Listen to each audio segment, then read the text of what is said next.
bác sĩ đã thử luôn ở trong cái xem nào. Chức năng của nó. Em cầm vào đây. Đây này, quay luôn.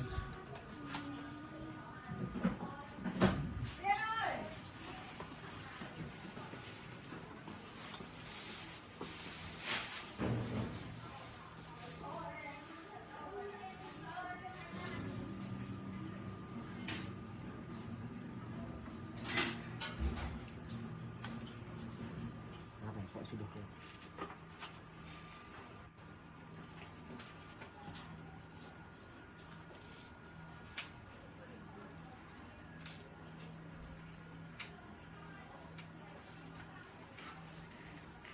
Cái bàn đạp là đúng của nó rồi vậy. Đúng rồi, bàn đạp đúng rồi.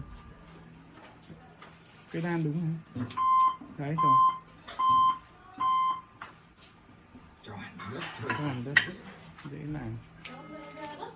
Đấy bắt đầu đốt. Em quay nhá. Đốt đi, đốt đi. Đấy.